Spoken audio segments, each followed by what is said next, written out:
Welcome, everyone. Welcome, everyone. Thank you for your time today. Thank you for your service to your communities and for everything you do. We're just going to get settled. And Fide, I'm going to stop talking until you tell me not to stop talking. Okay, no problem. Thank you so much, Kevin, or Dr. Kevin Lombardi. So today we're just going to go ahead and get started with the webinar. Today we will be having a webinar on colorectal cancer screening interventions, webinar on community health worker engagements. Kevin, would you like to provide any additional introduction remarks? No, we'll let the program speak for itself. Okay, all right, sounds good. All right, so before we continue, this is just a reminder to all participants that you're muted upon entry. Please make sure that you engage in the chat if you have any questions or any feedback that you'd like to provide to us. Please also raise your hand if you'd like your line to be unmuted. This meeting is also being recorded, and the slides and the recording link will be sent to you via email after today's session. One of the things to expect for today's webinar is that we encourage everyone to engage in the chat or even raise your hand. We do have some questions during some of the case studies that we'll be doing. So your participation is highly encouraged. Also, the mission of NCHPH is to strengthen the capacity of federally funded public housing primary care health centers and other health center grantees by providing training and technical assistance. This webinar is supported by the Health Resources and Services Administration, and the contents are those of the authors only and do not necessarily represent the official views of HHS. So this is just a brief introduction about ourselves. My name is Fide Pineda Sandoval, and I will be helping Dr. Kevin Lombardi moderate today's webinar. I am the TTA manager here at NCHPH, and I'll pass it on to Dr. Kevin Lombardi. Hi, everyone. Dr. Kevin Lombardi. I got promoted and I got a new picture. We're going to get those for you, Fide, because I'm now the Director of Research of NCHPH and North American Management Health. I am a physician and epidemiologist by training. Internal medicine is my physician training. And as an epidemiologist, I'm a methodologist. So I use large data sets to answer clinical questions and intervene nationally in gaps of care and primarily in the social determinants of health and primary care. Okay, I'll take the train for a little bit. A little bit about our TTA model. This is something Fide and I've developed over years of teaching these classes, and we like to break things in ways that categorize them in spaces that matter to you, the learners, the ones that are really doing things. So we will touch on all of these. I want to make sure that every one of you comes out with these little coins. See, it's gamified. It's fun. We will be doing literature reviews. We will be doing clinical cases. We will be reviewing the epidemiology. We'll be having discussions with regards to all of these. And we'll be going over findings, recommendations, and promising practices that we see in the literature and in our research. Furthermore, we'll be going over some implementation and advising. I will be handing to you some tools that you can use in your health center. And of course, to help you bring the conversation home. That's how things change in healthcare, through conversation between colleagues and through mutual understanding. I love these sessions because we get the whole spectrum of folks in FQHCs. Please share with us your opinions and our promising practices. These are the opportunities for you to have those interdisciplinary conversations with colleagues throughout the country, and trust and believe you will learn something, because I know I do every single time. So go over, next slide, please. Little bit of our system. It's based on adult learning literature and healthcare learning literature in my own experience as a medical doctor. There's a lot of case-based learning in medical education that I think all of us should be exposed to. So we're going to look really deeply into the cases and how the patients experience their care while reflecting on the data. Next slide, please. So let's start with our colorectal cancer screening recommendations. Now, this is from one of our publications, one of my publications. If you go down to link to publication, we have a whole list, all the recommendations, the grades of the recommendations, and some data from health centers of what works and what doesn't. I'll go into those in a second. So just across the board, the current U.S. Preventative Task Force's recommendations recommend as an A-grade, gold standard, best evidence for recommend screening for colorectal cancer in all patients aged 50 to 75. Now, when you get out of those age ranges, it depends on the patient's history and risk factors. As a B recommendation, the task force recommends younger adults aged 45 to 49 who have a history of medical history or a family history that's highly suggestive of colon cancer risk, that they be tested as well. And for adults 76 to 85 years, the cost benefit for older patients is not as good for young patients. And since there are some risks to the procedures, the recommendation is a C. Medical professionals, nurse practitioners, and physicians take these recommendations into context when seeing their patients. They are not across the board 100% you must do. They are to be taken within clinical context. So very quickly to go through that. Next slide, please, Fide. Now let's take a little bit on the epidemiology of colon cancer. This is one of, well, let's just go into the data. So this is from one of my publications. It's analysis on health center patients, patients who go to FQHCs and PHBCs. And what I did is I recoded a HRSA database to look at the most common reasons for not obtaining colon cancer screening in public housing primary care patients. So if we kind of look from the top to the bottom here, next slide, please, Fide. The most common reasons that our public housing patients are telling us that they are not getting their colon cancer screening is because they either had no reason or they never thought about it. Now, what does that mean? These are patients that may not have either retained or received information on the necessary screening that they might do. Now, for those of you who work clinically, you'll often see that for patients, sometimes it takes 3 or 4 times to tell them of the importance of screening to get them to make that decision. This is natural and human. And the more often we mention it, and the more often we utilize our powers of cultural competency and our CHWs and social staff on the ground, the more likely we are to make this number smaller. That's 29%. Next slide. What's the second most common reason? That they didn't know they need the test. Again, these are patients, quite a few of them. Together, these two categories, or over 50%, that lack the information necessary or have not retained the information necessary to make that move. And next one, please. The last one was what I expected to be the first when I did this analysis, that it's too painful, unpleasant, or embarrassing. No one likes doing this test. No one finds it enjoyable. But I found it quite interesting that that was a minority reason when we compare it to the other two. Things to ponder. What that tells us is there is great potential for the use of CHWs, the use of social services personnel to make sure patients hear this and are taught why this is important. I give recommendations all the time, and when I see data like this, I think about how well I'm communicating them. Often the language we use in the clinic sounds like a different language to people. That shows us the importance of cultural competency and of using your on-the-ground colleagues that are experts in speaking to your community. Now, let's look at the reasons they did obtain their last colon cancer screening. Let's take a look. So this is a part of a routine exam. Either the provider made sure they did it, or it was part of the actual exam itself. They lined it up right after the exam. 62.5%. That tells you a lot of where people are getting the information in the clinic, and that tells you how much that reminding the patients of the screening, making sure they receive their screening is for making sure they get it. Next one. Because of a problem, 21.4% of individuals who got their colon cancer screen, the last time they did it, it was because of a problem. And those are individuals that have a medical problem. Blood and stool is the most common. And because of that, they needed to get a colon cancer screening, usually a colonoscopy or a sigmoidoscopy, because of a problem.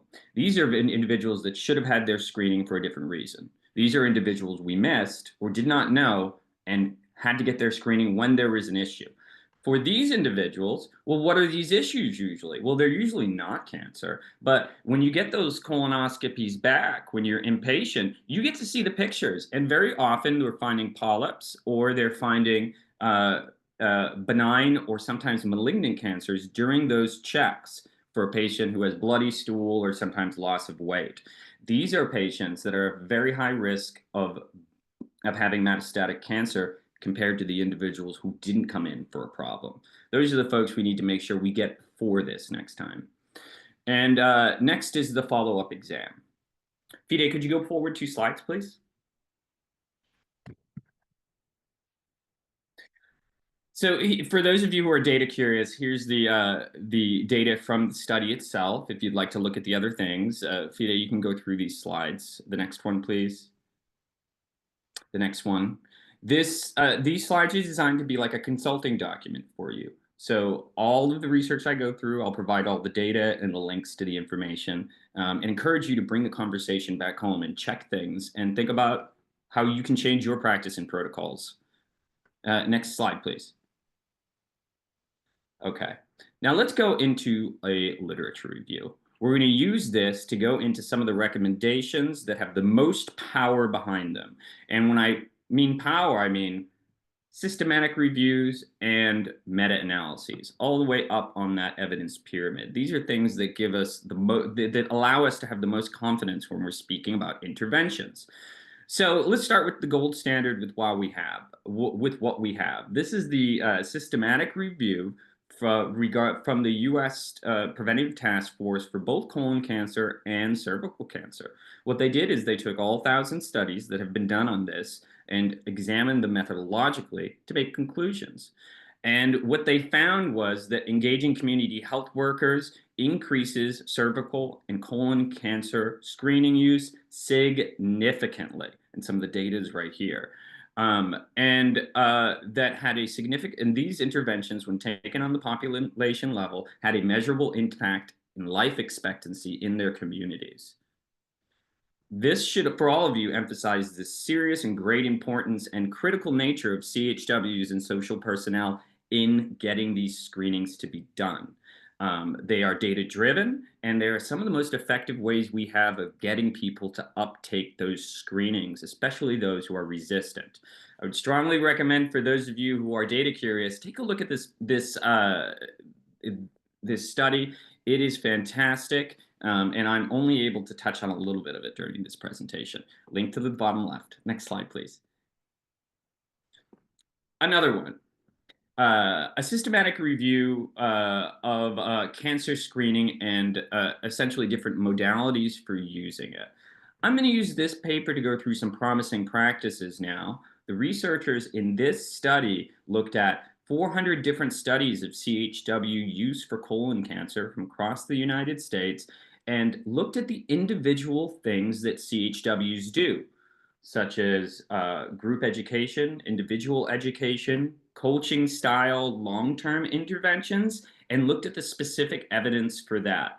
What that allows me to do is to look at all of those and discuss with you the power of the evidence behind those. Now, the researchers found 10 different core principles, core interactions that CHWs have with patients that have the strongest influence. So let's go over some of those. Next, please. Okay, and I've been playing with PowerPoint a lot, so next one. Oh no, did you take all my circles out, Fide? Keep going, keep going. And forward one, forward one, forward one. Okay, here are my circles. Okay, I really like my circles. It helps me to focus. So here, so the first one was cultural mediation among individuals, communities, and health and social service systems.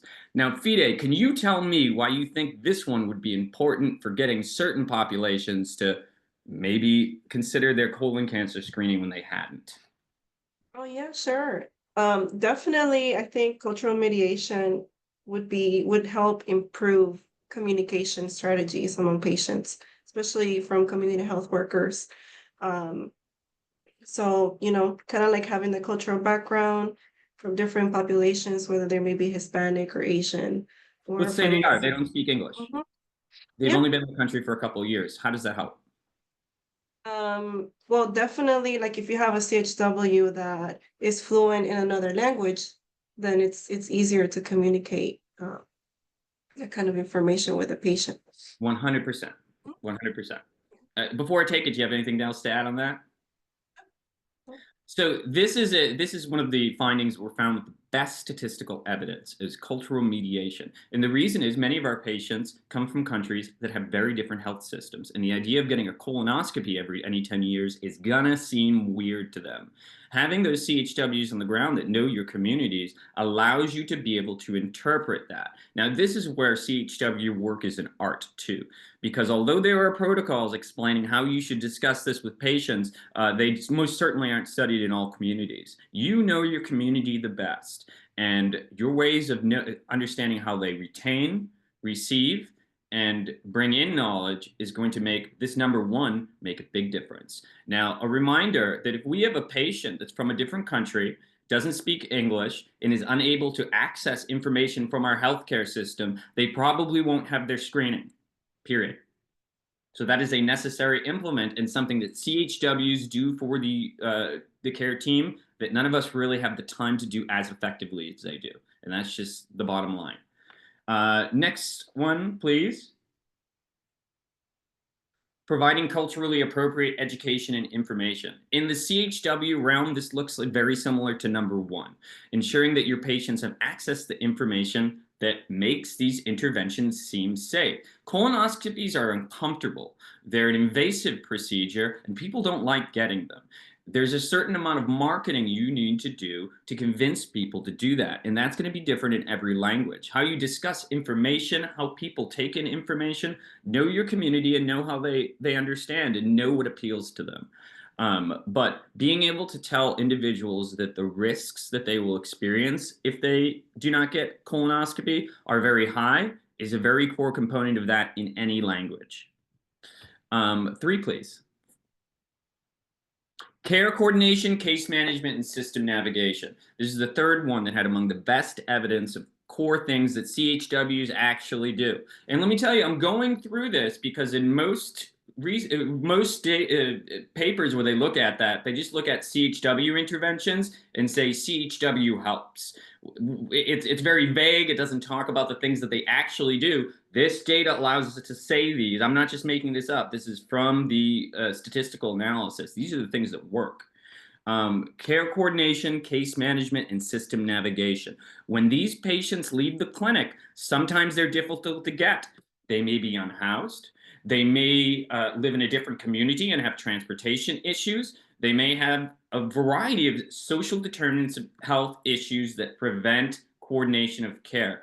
CHWs are the best instrument we have for doing that. And that's not just a cultural competency issue. That's not just a communication issue. It's a coordination issue. Because often with individuals who are unfamiliar with the medical system, you need to explain that system to them in great detail. And that's not just for getting them to understand it, it's for getting them to trust it. And no one does that better than a CHW from the community. That's how you build trust. When I get those patients and they see me, they may not trust me. I've got a white coat. I use different words. I'm from a different community. There's only so much I can do. I can try my best, but it's what I hear from those CHWs. It's what I hear from those social services personnel that one, lets me to do that better, and two, toss the ball. Toss the ball to your CHWs. They will get those patients screened. That's what the data tells you. Also, my opinion as well. It's great when your opinion lines up with the data, folks. Number 4, providing coaching and social support. When we look at CHW interventions in the data, they often break them up in 3 ways. And I also didn't mention, but I am also on the board of directors of MHP Salute. So if there are any MHP Salute people here, please put your hand up, and congratulations for you for being part of that team. But providing coaching, social service support. They'll look at 3 different ways. 1, a single intervention with the CHW. 2 interventions, or a long-term intervention. Now, that's coaching style intervention. They call it different things everywhere, but that's when you're seeing a patient for at least 2 months, and the average is 4 months. These are longitudinal connections with the patient, and they are the most effective way to get them to do their screening and other supportive medical services as well. For those of you who do that system, I encourage you to continue it because the data supports it. Next. Advocating for individuals and communities. Those of us who are limited to the clinic rely on patient advocates to tell us what's actually going on in the community. If you're working, I don't know, 4 to 5 12-hour or 10-hour shifts a day, your ability to interact with the community outside of the clinic room is just limited. It's just limited. These individuals are experts in your community, your CHWs. They're in it every day. They're communicating with it every day. And if you do not have a representative from your CHW team, either on your interdisciplinary team, and that could be social services as well, whoever fills that role, there should be a modality to have them communicate with your directors and communicate with your clinicians regarding information in your community and individual patients. CHW notes are very valuable to community health, to physicians in primary care, especially when we're dealing with a patient with chronic medical issues and SDOH issues. So I'll say that. Next one. And we're going to go quickly through these now. Again, it's all in the links, guys. So building individual and community capacity. When you teach these people, you grow infrastructure. You're building infrastructure in your community with every piece of knowledge you give someone, because trust and believe they will share it and they will live it. Next slide, please. Providing direct services. These are things like blood pressure or blood level checks. And we'll go, the rest of these are related to outreach and research, of which CHWs have a very important role in getting us reliable data. If you could go forward 3, please, Fide. And next one. Okay, let's take a breath. I know I can be quick with this stuff sometimes. And we're going to talk case study. I love case studies because this is how I learned. This is how I learned. This is how they teach you in medical school. Like I remember my first week of medical school was the first case study, and it was such a big deal. And then when we're in training, when we're seeing patients both in medical school and residency, an important part of our graduation is to be able to present interesting cases. Now, they don't just do that to manufacture work. They do it because it's a great way to understand patients. So this is a case study that takes us more into the social services realm, but also keeps some clinical stuff in mind that I want you guys to be able to catch. So what I'm going to do is I'm going to read this, and then I'm going to put Fide on the spot, and then I'm going to put you guys on the spot and see if we can come to some conclusions here. Mr. Thompson. Now, I got this from an Irish-American friend who does not put his P in, and I know he'd appreciate this. So there's a little cultural competency for you there. Mr. Thompson is a 57-year-old man who presents for a wellness exam at his health center. It's a past medical history of hypertension, high cholesterol. Past medical records indicate that Mr. Thompson has a history of missing his appointments, poor compliance with his medication, and switching doctors. This is half my patients, right? He has been unhoused in the past, and his current housing status is unknown, also very common, especially for those of you with PHPCs. His record also notes that his stated reason for his appointment today is to refill his blood pressure medication. He needs a refill. He came in. Very common story, right? So you're looking at the vitals and the information you have. And let's read them. Patient undergoes a standard intake, LPN sees them, and they do an SDOH screener, which everyone should be doing in primary care. The results are follows. Here's the ones from today. Blood pressure, 178/98. Weight, 148 pounds. Heart rate, 92. Respirations, 18. Now, I want you to think about those vitals a second and think about what those mean to you. Even if you're not in the clinical field, think about this. And now think about these ones. So you look at his medical records, because every time you see a patient, you should look back at least one medical record. I typically look 2, and do a quick breeze, see what you have. You won't catch everything with the time, but you'll catch some things sometime. And if your colleagues are reading them with you, you'll catch everything. A review of Mr. Thompson's medical records indicate the following. Okay. In 2022, so 2.5 years ago, we had a BP of 138/98, heart rate of 60, respirations 18, weight 210, A1C, this is normal. That's a diabetes marker, 5.2. And looks like he takes a high blood pressure medication and an antidepressant, right? Let's pause here. Fide. Mhm. So this is right in front of you. What sticks out? What makes alarm bag? What makes the red flags walk by? Get Definitely, scared.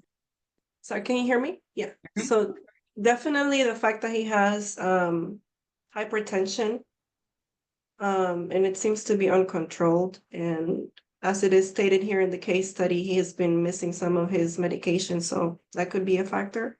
And Mm-hmm. then also his weight loss ever since 2022. So Well, those that's good, right? Maybe he's been exercising. That's good, isn't it? two. Well, Isn't it? well, I don't know. I guess you'd have to ask the patient, right? Has he been exercising? I don't know. This is where I wanted to get everyone. I got you, Fide. Mhm. I would get them on this one.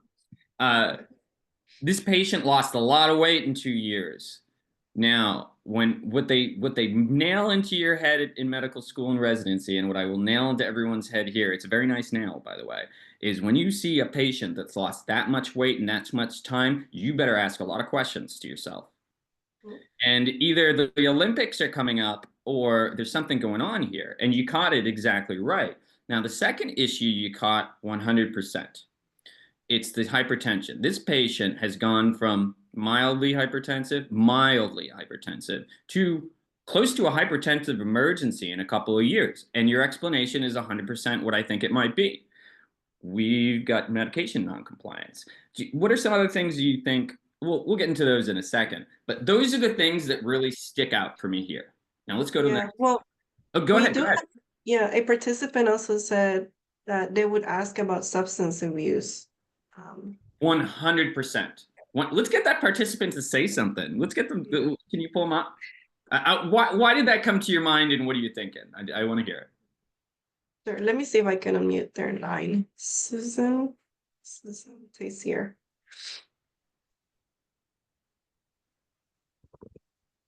Hi, this is Susan. I worked in substance abuse for 3 years, and Well, could you this tell us who your employer is, what your organization is? I work for Maniluk Association in Kotzebue, Alaska. We're like 30 miles above the Arctic Circle on the northwest coast of Alaska.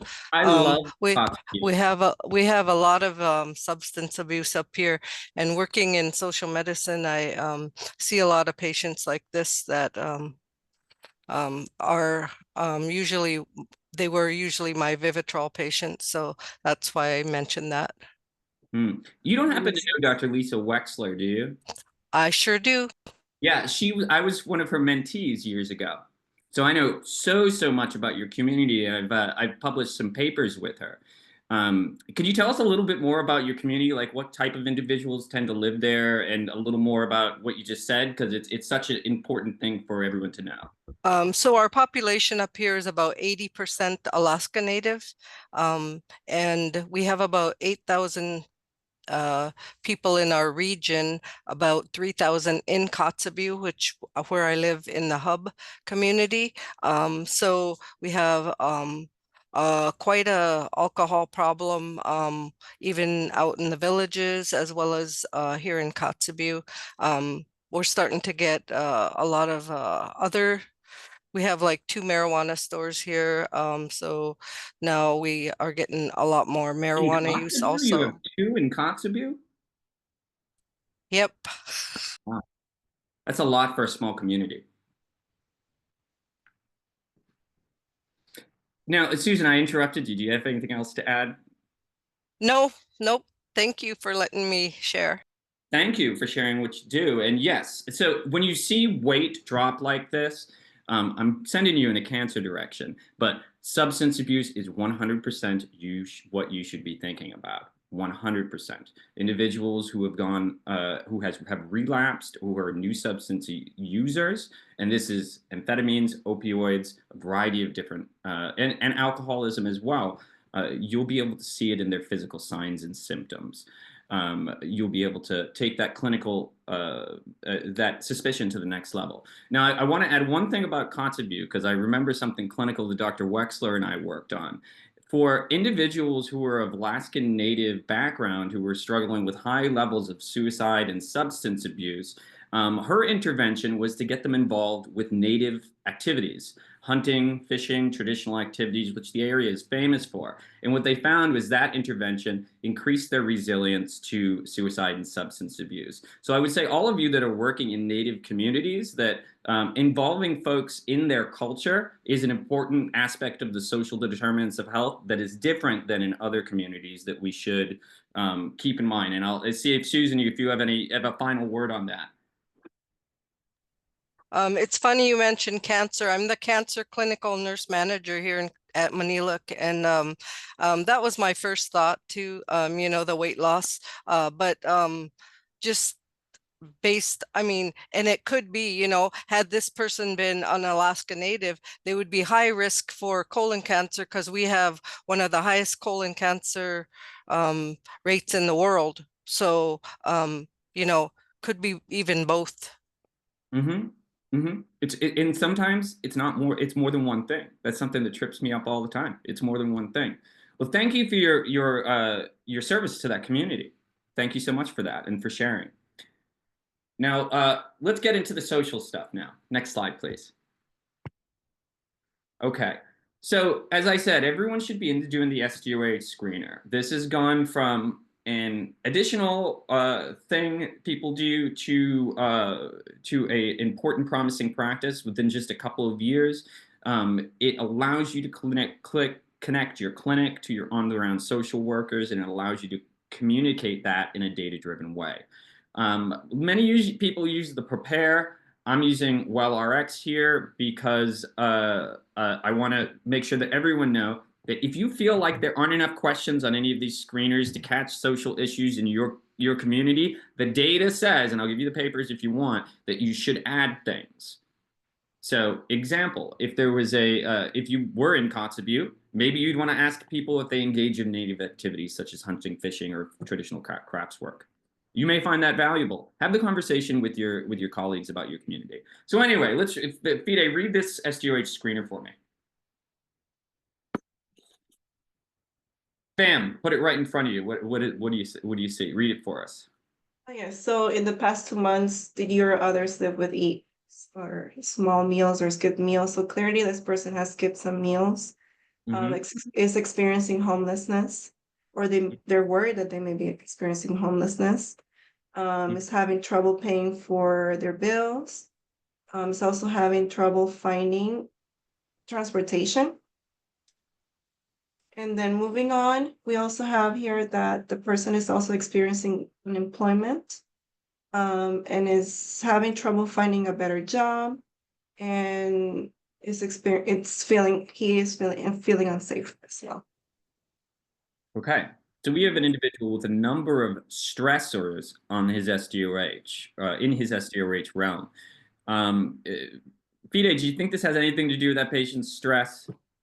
Yes, absolutely. Mm-hmm. Those kinds of stressors will directly affect your health. You know, one, not being able to afford your medication. So how is this patient going to be controlling their hypertension, or even of any other conditions that they may have, underlying conditions that they may not be aware of? 100%. Unemployment, yeah, all of those social factors may be contributing to the illnesses. Yeah. 100%.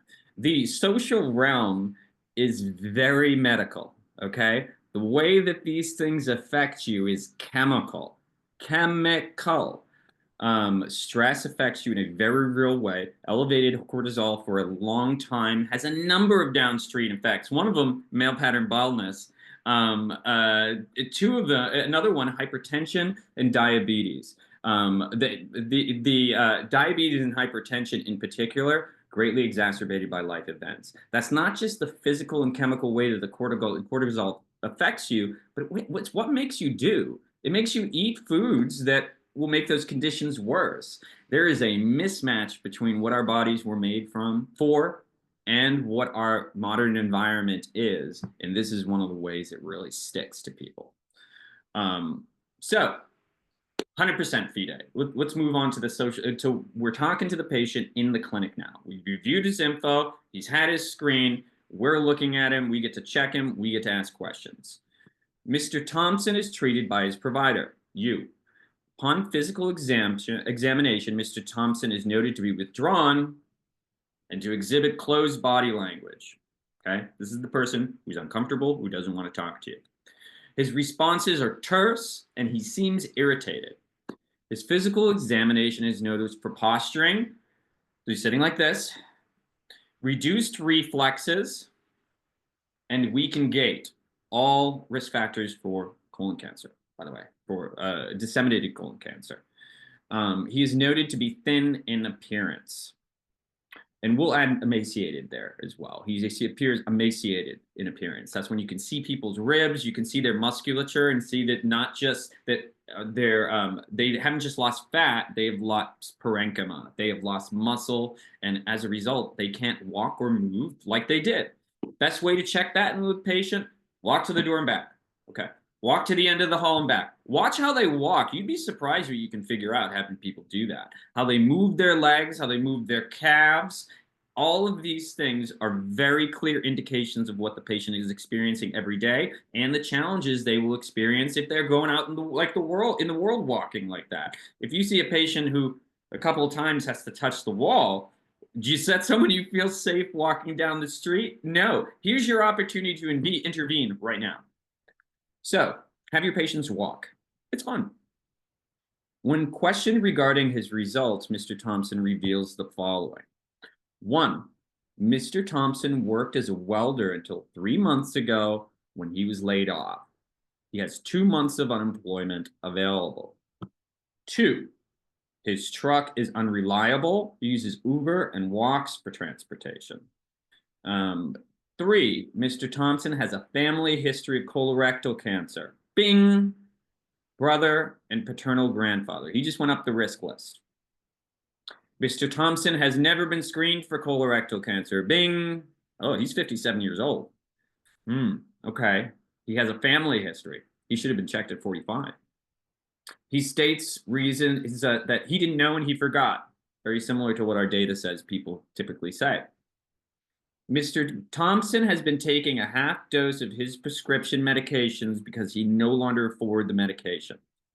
Mr. Thompson has been intermittently homeless since last month when he lost his HUD supporting housing due to non-payment. You can lose HUD supported housing if you do not pay your rent. It is not guaranteed. Many people become unhoused because of this. He's been living with relatives since then, which is still an unhoused person. Keep that in mind. When asked about his changes in weight and strength since his last visit, he attributes it to stress. So this guy has cancer is just not on the list of things he's worried about right now. And can you imagine why? He's got a lot of stuff to worry about, a lot of medical stuff to worry about. So, Fide, do you see anyone in the chat that we want to ask about this? Of what's poking out for them? If you want to say something, put something in the chat. There's a lot to pick out here, and I really want to hear what you guys think.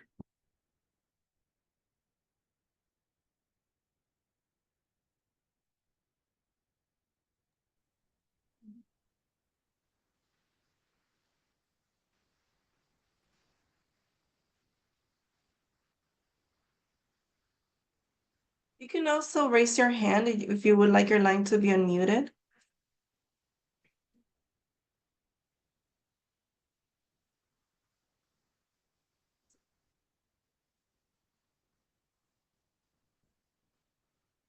Come on, folks. Come on. I want to hear your thoughts. Don't be shy. Adriana, would you like to provide feedback about this patient's social factors and and how this may be influencing his colorectal cancer diagnosis. Okay, Fide, we'll pick at it, and then we're going to go to the discussion questions, and we're going to make sure we get our folks. Okay. Okay. Yeah. So what's popping out here? Okay. So he's noted to withdraw. This individual does not want to speak to his provider, and he's making it very clear. He's getting nervous, and as soon as you say the word cancer or you talk about cancer screening, you'll start to notice a change in body language very quickly. It scares people. Now you got to realize that when individuals walk into a lot of people avoid their doctors because they don't want to hear bad news. We are bad news manufacturers. And sometimes they don't want to hear these things, and sometimes they have avoided appointments because they don't want to hear these things. This is very common. Ask your family members. There's someone in your family who does exactly this. You may do it as well. I know I do sometimes. It's normal and natural. Be very careful how you're talking about these things. Talk about screening as an important primary care need, but don't hold back the truth because you're worried about scaring the patient. Be honest and be gentle. This is someone who's dealing with a variety of social determinants of health complaints that are making it very difficult for him to self-identify that he's at a colon cancer risk. And what this individual needs is screening and for his other medical care to be taken care of. But we're going to focus on the screening right now. Next slide, please. Yeah, one thing I wanted to add, Kevin, Susan mentioned something important to consider is like his first screening would be due based on the ages of his brother getting colon cancer. And it would be 10 years earlier than that age. 100%. 100%. Okay, I got a comment, so I'm going to pull at you. Christian Vargas, you put something in. Why do these things poke out to you? How does this affect this patient? Why are we even talking about this? Hi there. Good morning, everyone. Christian Tell Vargas. us your name and where you come from, who you serve. Yes, of course. My name is Christian Vargas. I'm the Quality Improvement Coordinator with Central Valley Health Network. We're a regional association of California, serving 16 FQs and lookalikes across 3 different regions. And, in terms of Mr. Thompson's condition, some of the social drivers of health that stood out to me and that, certainly have contributed to his condition are, of course, housing instability. So the fact that he had recently lost his housing, that's a contributing factor. Unemployment, he was working as a welder for some time and he only has limited, funding available or funding to pay for certain necessities such as appropriate foods and whatnot. And then the medication management, that's also a huge contributor. The fact that he's only taking part of his medication and he should be taking all of the medication that has been prescribed to him. That's definitely another aspect. And of course, the medical history, the fact that he has a family history of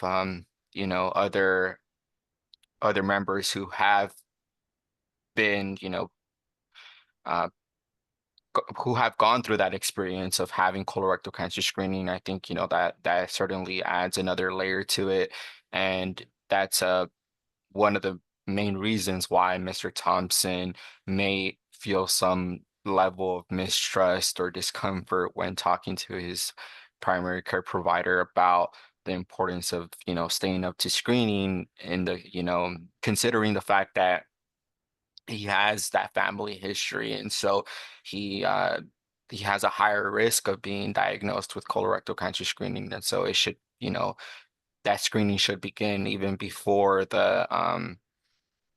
before that age window to say, and to Susan's point, it would be 10 years earlier than the age and whatnot. So those are some of the nuances that came up to my mind. Well, thank you. First of all, thank you very much for what you do in your service to your community. That's very important work that affects the whole health system. Good for you. Also, I probably could have guessed if you were that you were in that job without you even saying anything, because you're thinking in quality improvement. And when you're describing all these things to a physician, what that means is up the risk pyramid, up the risk pyramid. And those pieces of data are so important in telling us how we need to intervene and how we need to pull this yarn across. So thank you so much for your service, and thank you for your very well-spoken comment. Thank you. Yeah. Thank you, Christian. If I might, so someone asked about the report, and Anna asked about the forms. So if you're doing this right, those SDOH, and again, this is a newer thing. People have only been doing this about 15 years. Everyone in primary care should be doing an SDOH at some point. And those should be in the medical record to some degree. Some people put a physical form and will upload it into the record, and the provider needs to go back and look at it when they're doing a medical review. That's what we do. It'll be there in the medical record. Others do it directly into the medical record in a form, and that data will show up in a specific area. It'll be different depending on what your medical record is. So so do providers look at it? If it's made available to them? Yes. Primary care in particular is going to look at that. And I can tell you, I've looked at them when inpatient as a resident too, when we were trying to figure things out. And social services in the hospital trust and believe they're going to look at this. Trust and believe. So I'm giving you my perspective as a physician why it's important, but within social services to social services personnel, it's much more prominent, and in fact critical. So it should be in that medical record. It should be. If yours isn't, have a conversation about it. That's how things get in medical records, by having those conversations. So keep in mind that these are new and evolving. Medicine's always new and evolving. I graduated in 2013. I can't tell you how much stuff I've had to relearn. Something new every week. So that's the beauty of medicine. And it's not just MDs, it's all of you. So let's keep learning and keep getting better together. Okay. Okay, so I'm seeing... Okay, Shanita Douglas brought something up that, I probably should have been thinking about earlier. And it's about mental health, because there was Shanita, do you want to tell us something about why that came to mind and what's kind of percolating in that mind of yours? Can you hear me? Yes, ma'am. Can we call you Shanita? Yes, I'm Shanita. My name is Shanita Douglas. I am the colorectal patient navigator here at Community of Hope, which is at FQHC in Washington, D.C. So I see I'm sorry. You can't hear me? We can. Oh, okay. Thank you for your service. Thank you for your service. Thank you. So I see a lot of this. We have patients who, like you said, lost jobs, incomes, can't afford medication, maybe transient as far as housing, and just their situation has them down, and they're dealing with mental health. And that's why they can't keep up with their medication regimens, or they can't keep up with their doctor's appointments. So what we do, we actually send out reminder calls. We call them ever so often when we give them a referral and we notice that we haven't received any notes back. We try to follow up with them just to make sure they're trying to get scheduled and things like that. You know what? I love that because one, it's data driven, meta-analysis, systemic review. You got some support behind your interventions there. Two, it's kind. Good medicine is data driven and it's kind, and you're doing it the right way. Do you have anything else to share about your work and your patients for now that you have the floor? It can be tough, but I love what I do. And we're just trying to figure out how to get our men to get screened. That is one of the toughest problems we're having, getting the men to get screened. They don't want Cologuard, they don't want the procedure, so just trying to get those men to get screened. Well, I will say that I would highly recommend you look at the papers more, because someone with your responsibilities will have much more use of that data than really any of us. So I recommend looking at that because it goes over the specific interventions that work in specific demographics. One thing that came across that I didn't mention that's important for your situation is, have you considered group-based education, men's groups that engage with this? No, that is a good idea. Thank you for that. Especially if you're dealing with certain populations. I can tell you Italian men love our barbershops. And that if you want to teach someone something, you go to the barbershop. And a lot of people in primarily African American communities have been using barbershops to disseminate this information because of the relative importance of that institution within many Black communities. There's a lot of data that's been done on that. So if I were to make a recommendation for you, I would say get some group-based talking and learning, get people in the group and get CHWs to work with them. That can be education, that can be talking, that can be within the context of other men's groups. 2, find yourself some champions and make them members of the community that are prominent. Religious leaders, business leaders, barbershop is just an example.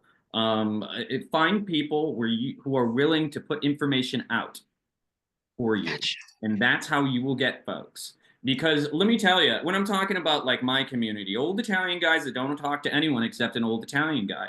And if you want to get them to do something, you got to get one of them in the community because they don't really trust anyone outside of their community. That's all who they talk to. And Right. this isn't just true of immigrant communities. This is true of communities. So find out how they talk and find out to get one of them as your champion and make it a program. I'd also say if you can get that on paper and make it look nice, it would make a great grant proposal. Thank There's a you. lot of money outside for this stuff. There's a lot of money out there for those strategies. And if you're not thinking about that, I'd encourage you to think about it because you clearly understand what you're doing. Yes. Okay, great. Thank you so much. Yeah, thank you. Contact Thanks, me. Shanita.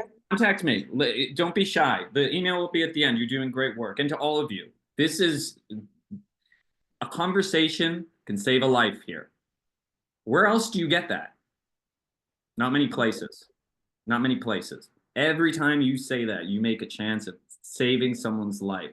And let me tell you, it's real miserable to die of colon cancer. I've seen it all the way to the bitter end 1,000 times, and there's never been a case that didn't make me go home and just want to stare at the wall. It's hard. Every time you have that conversation, you make there a chance that that doesn't happen.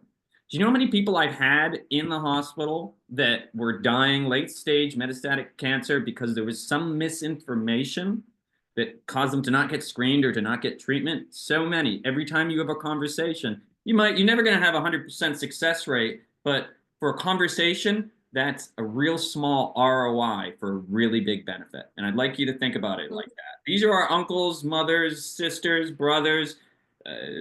When you lose someone to colon cancer, you really lose someone in a family and a community too, not just a patient.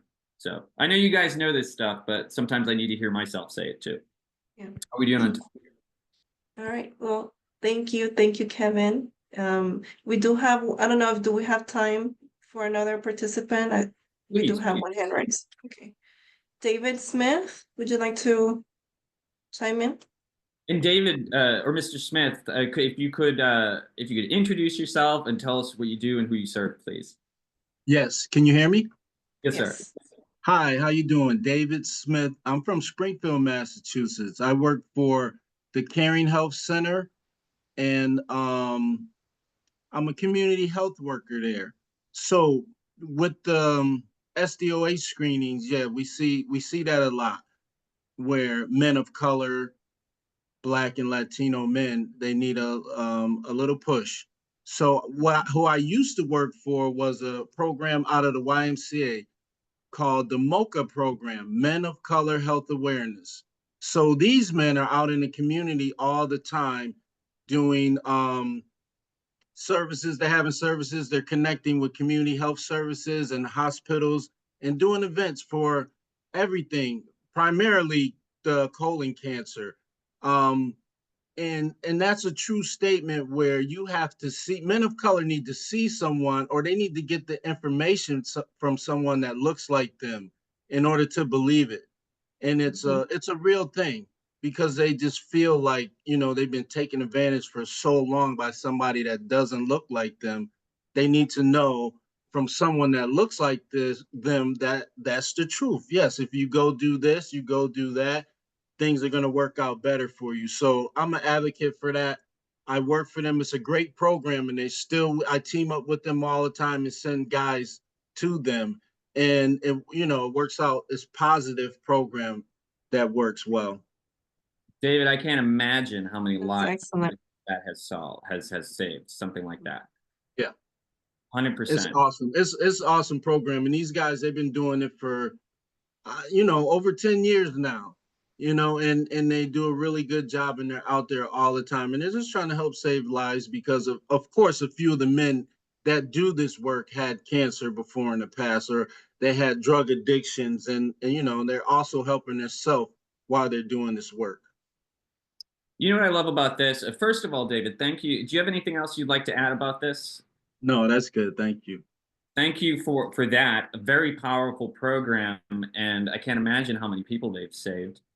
Good for you. Also, thank you for your service as a CHW. And Springfield's a very cool place, by the way.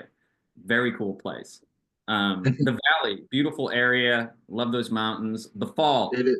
Yeah, City of Homes. It looks nice right now. It's cold, but it looks nice. Excellent. Well, thank you for that, David. You're welcome. I don't have anything else to say. It works. Find your champions in your community, and everyone loves saving their community and helping their people are protective of their communities. What I love when I hear about these things is using the community to solve a problem within the community. And that doesn't just help the problem, that empowers the people too. That gives them agency, that makes them feel more powerful in their lives. And that's a gift you give when you do something like that. Yeah, that is true. And you know what? And I think even, I'm sorry if I don't say your name right, but Nefertaria Demas, she mentioned there's a trust factor related to cultural mediation. And I think that is exactly what a program such as the one that David is mentioning is addressing. So. And Nefertaria, excuse us if we're not getting that correctly. Do you mind adding to that? Because that is just a super important point that I'm so glad you mentioned.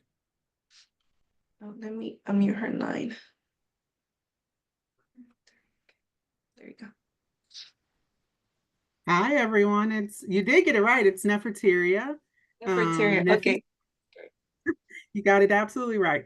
Yeah, so I am a clinical training manager, social work background at Cook County Health here in Chicago, Illinois. We have 2 health systems, 2 hospitals, and 14 ambulatory outpatient clinics that we service.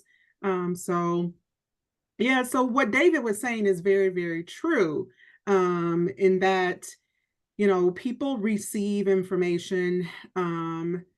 There's an impact on the information that's received from people that look like them, that live like them, that has lived in their communities or worked in their communities, that was born in their communities. And so there's a significant trust factor related to cultural mediation, in that people tend to have a higher trust factor with those that look like them, and or those that have a really high interest, if you will, in their community. Those that are invested in their community, even if you may not look like them, but there is still a significant trust factor of those that really have a high interest in their community. One of the things I often say here at work is people don't care to know until they know you care. And so we could talk until we're blue. That. I'll cite you for that. That's going in the book. Yeah, people don't know. People don't care to know. We could educate them. We can provide pamphlets. We can provide brochures and flyers. But until they know we actually care, that's when they'll hear us. That's when the action starts. That's when the intervention will take place. So yeah, there is a significant trust factor, but also just showing people that you care. I love that. I'm so thankful for that. Let me to put a couple things for you there. It may not look like I do, but I speak fluent Haitian Creole. I've spoken it for years. I've worked and lived in Haiti for years. My child is Haitian and was born in Haiti. And when I'm in the hospital, when I was at GW Hospital, I was the only one there that spoke Creole, so I was often the one getting thrown in there before the translators. And I am very clearly not a Haitian person, but I would get so much social, and I would feel such a loving connection to that patient because they were so happy that someone that wasn't like them learned their language. It's a compliment. And when I noticed that, I did something else. I tried to learn a couple of words in Amharic. I can say thank you. I'm gonna say ganadlo. That took me months to learn that because there's a lot of Ethiopian and Eritrean folks here in DC, and I would just say a couple of words, and I'd find that they opened up quite a bit just after those couple of words. So thank you for sharing that, because that has helped me contextualize my experience. Maybe it does help to do things like that. So connect to these communities, show your care. I love that so much. Thank you for sharing, and thank you for the service to your community. Absolutely. Thank you. Fide, take it. So again, these are all consulting documents. So I threw in a lot of stuff here about recommended workflow algorithms for CHWs and some promising practices on things that are just important. Have fun, share widely. Your tax dollars pay for these. Enjoy, and please, please, please feel free to reach out. We're here for you. All right, and just a reminder to everyone to please complete our post-evaluation survey. Your feedback is always greatly appreciated. And then make sure that you visit our website if you'd like to access our latest publications, webinars, and learning collaboratives. And this is just some of the upcoming trainings that we have in January and in February. So hopefully you'll be able to join us. And contact us. Sorry, Fide. In the prompts, if it's one of Fide and I's classes, I'll make sure that's very clear. We love our groupies, and we want you guys to come in and teach us some more. So join the club, please. Great. And I'm going to put my Thank you. email on that because that is wrong. Kevin.Lombardi. And if you could fix that in a sec, Fide, so that folks get it. I don't know who at NAM. Sorry, go ahead. Yeah, so the correct one is in the chat. And let me enter it right now. But yeah, an updated slide deck will be sent to everyone. Okay, well, thank you all, and happy holidays as well. Thank you.